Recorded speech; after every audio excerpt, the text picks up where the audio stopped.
Многумина мислат дека стручното образование е втори избор, но за нас тоа е почеток на кариера.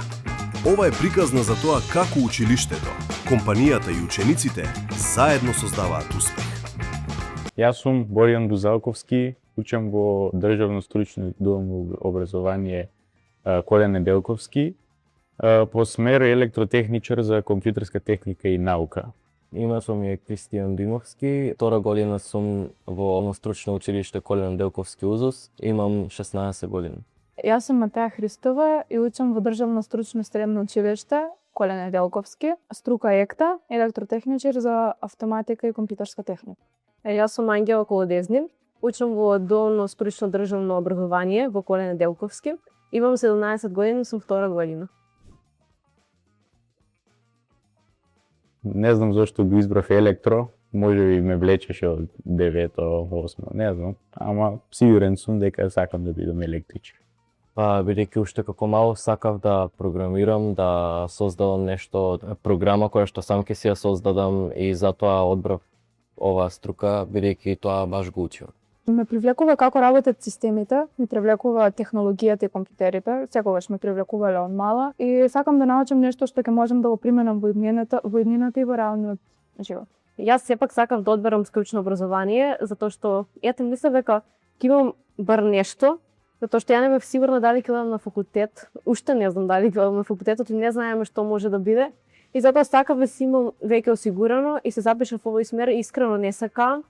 Интересни ми се предметите, професорите се тука секогаш за нас да ни помогнат, да ни покажат, иако некогаш можеби не покажам толку добри резултати, секогаш ме бодрело. По стручните предмети обично имаме по 1 или 2 часа теорија, имаме 2 часа кај што се делиме пола клас, само вежби да имаме. На вежбите учиме некои практични делови, како, например, за професорот ќе ни покаже како работи струемерен трансформатор и може да научиме за да бидеме спремни трета година.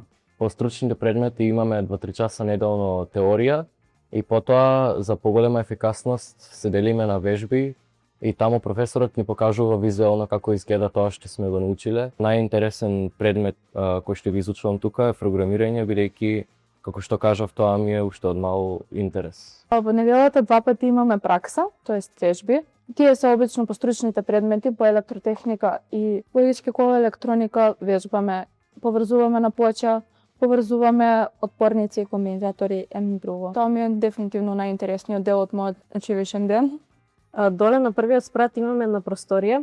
Таму имаме вежби по електротехника и искрено тоа ми е најинтересен дел, бидејќи професорот ни објаснува и имаме можности ние да направиме нешто.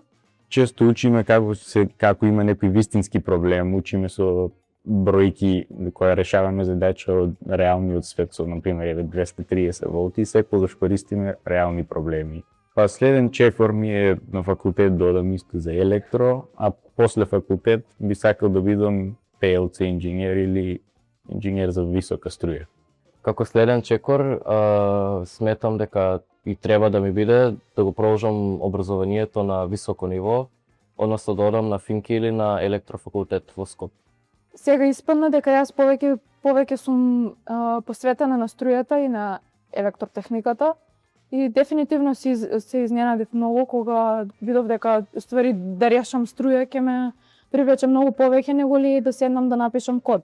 Бидејќи со технологијата и со програмирањето бев многу порано запознаене. Затоа ова ми е ново и поинтересно дефинитивно. Многу ја сакам технологијата, бидејќи се врти околу тоа. Искрено јас би се пробала како дигитален маркетер, затоа што мислам дека таа работа навистина се бара и општо сакам да сум на видео, сакам да сум на камери, мислам дека тоа би го избрала.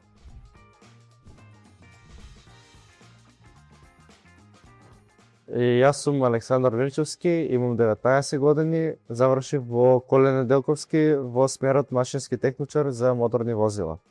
Јас сум Давид Трајковски, доаѓам од училиштето Коле Неделковски, ученик во трета година, запишам во смерот машински техничар за моторни возила. Сикам Лазар Тодоров, имам завршено во средното училиште Коле Неделковски Велес, имам учено како автомеханичар. Средното образование го завршив како машински техничар за моторни возила. Таа струка и одбрав бидејќи ме интересираше механиката и како моторните возила работат.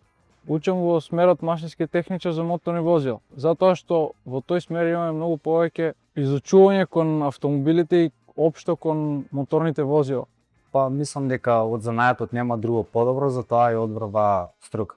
Кога почнав образованието во Коле Неделковски, прва година имавме само теоретски делови, во втора година почнавме да имаме и пракса во автомеханичарската работилница во Коле Неделковски. Па во средното образование имавме ние практична настава во училиштето и не праќаа по други сервиси низ градот за да работиме со мајсториите. Првен од понеделник до четврток имаме изучување теорија, додека петок, секој петок ни е практична настава. Научив како еден автомобил функционира и успеав теоретскиот дел да го представам со пракса. Па праксата во училиштето, значи нема многу делови за пракса, за вежбање, туку по сервисите можеш да се сретнеш со поголеми работи по повеќе да научиш. Кога училиштето, компаниите и учениците работат заедно, се создава вистинска можност за иднината. Дуалното образование не е само учење, тоа е почеток на кариера. Да не слушаат како некој вика не оди стручно за пославие. Сакам да кажам на сите додат тоа што они сакаат и што ни влече, не мајка му, не татко му што му кажуваат, не другарите. Порачал дека не треба да го слушаат мислењето на другите, треба да се го слушаат само своето мислење, но тоа не значи дека не треба да го почитуваат мислењето, бидејќи луѓето околу нив сакаат само да ги посоветуваат, но сепак сметам дека крајната одлука треба да биде од нив. И да не бидат исплашени од правење грешки, бидејќи грешките се исправаат. Многу е важно да го слушаат своето мислење. Не треба да ги слушаат мислењата на другите, но сепак треба да ги почитуваат. Важно е да не се плашат од нови предизвици, бидејќи со многу труд се може да се постигне. Затоа е многу важно да се одбере нивната струка што тие ја сакаат. Они треба да го донесат крајниот одговор. Само би кажала дека е голем предизвик, затоа што на 15 години веќе треба да одлучиш што ќе правиш понатаму. Јас би им препорачала нивниот избор да не биде случаен, туку убаво да размислат и да се слушнат себе си, што они сакаат и што навистина понатаму ќе сакаат да работат. Јас би им препорачала да се запишат стручно, затоа што ако сакаат и на друг факултет да продолжат со државна матура, тоа би можеле да го направат, а веќе имаат и нешто загарантирано. Би им препорачал на учениците од 9-то одделение кои што сакаат да се запишат во средно, да одберат смер за кој што се замислуваат понатаке во животот, а не нешто поради другарите.